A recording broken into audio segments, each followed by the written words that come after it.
It's one of the most beloved of all Hollywood movies. It's the 1948 Western noir classic, The Treasure of the Sierra Madre. Let's take a look at what makes this movie great, reviewing and analyzing it, coming up next.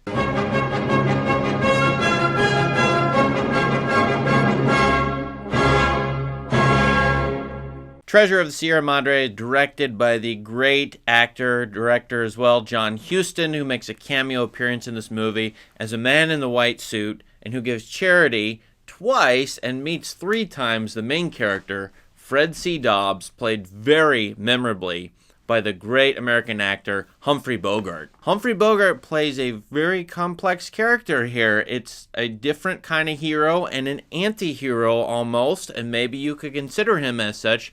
This is coming after World War II, 1948, and this is a period, in my view, right after the war where you do get a lot of anti-heroes, in fact, the burgeoning of them throughout Hollywood and in movies, period, made around the world. Here, Fred C. Dobbs is a down-and-out loser, an American in Mexico who can't find a job, who is poor, who has to beg on the streets for money.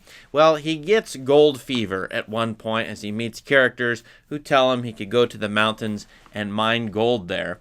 And so he ends up doing that with another friend, a young man, and also a very wily and sometimes crazy-seeming prospector who is played also memorably by Walter Huston in a prospector role that sets up other prospector roles in movie history, including in the Toy Story 2 movie, Prospector Pete. You say go back? Well, tell my old grandmother I got two very elegant bedfellows who kick at the first drop of rain and hide in the closet from thunder rumbles. You're fanning the flames, Jesse. It takes brains to put out that fire.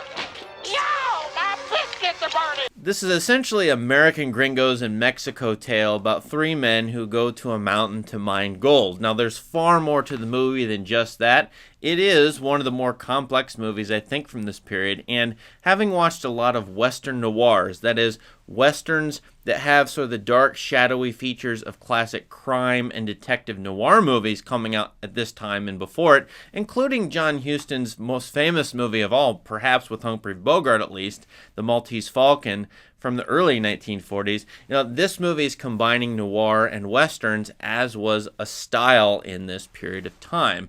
And so these three men, while they go to a search for gold in the mountains of Mexico, we're never sure if they're going to bond or separate. We don't know if they have fundamentally a distrust, and one of them is going to kill the other two, or one of them is going to rob the other two. Plus, surrounding them are bandits who attack a train at one point, Gila monsters who could eat them or poison them, actually, and other characters who they distrust, including a fourth American who shows up at their camp, and they don't know what to do with him. The movie is about, obviously, the search for gold and what money does to people. It's also about how much trust do you need to have with strangers or people you're cooperating with in order to survive and even thrive and accomplish a mission. And the movie also brings up the question of paranoia and how much is a healthy dose versus too much paranoia.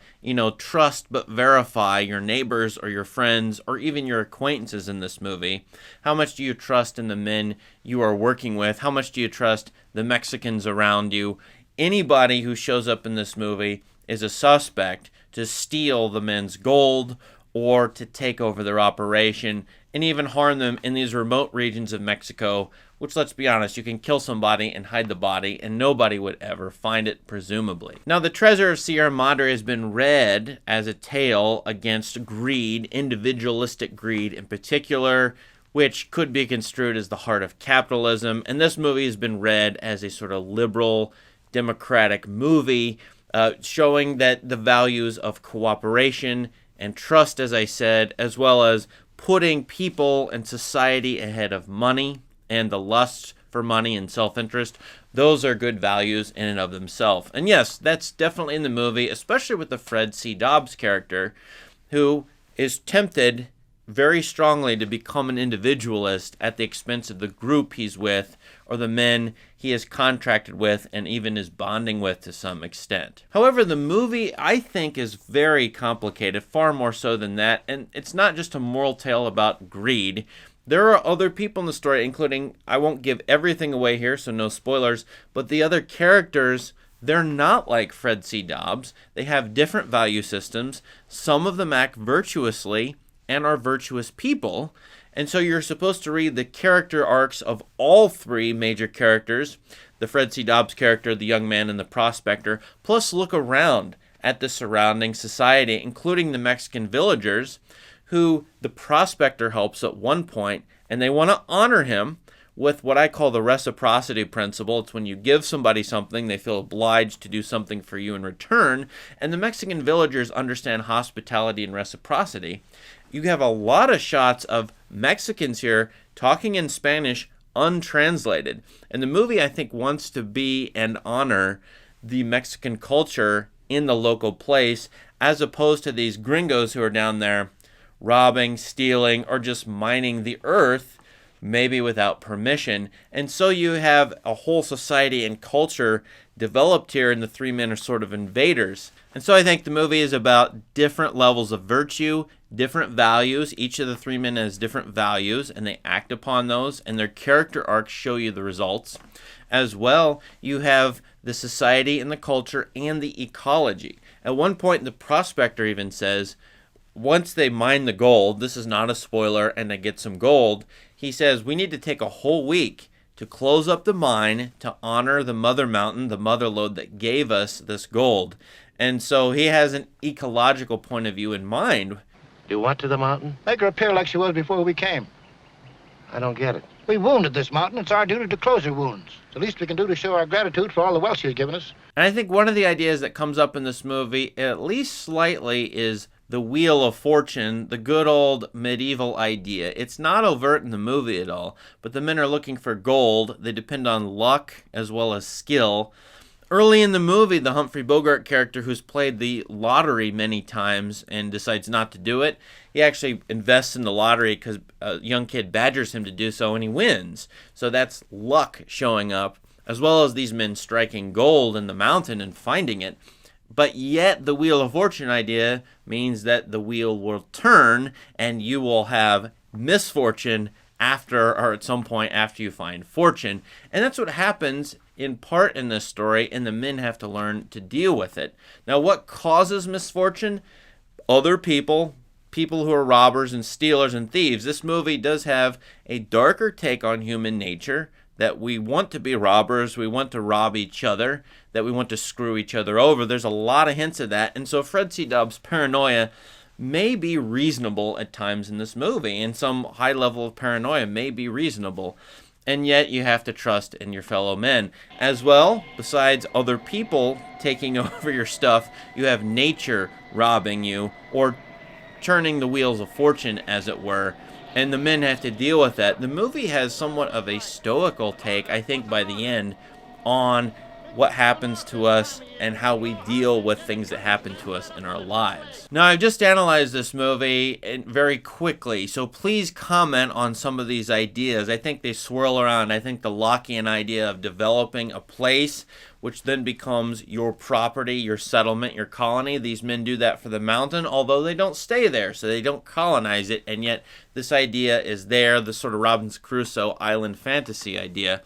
This is an analysis of the movie, but I also want to praise it just for its black and white photography. John Huston's eye is amazing. I think he's a great compositionalist.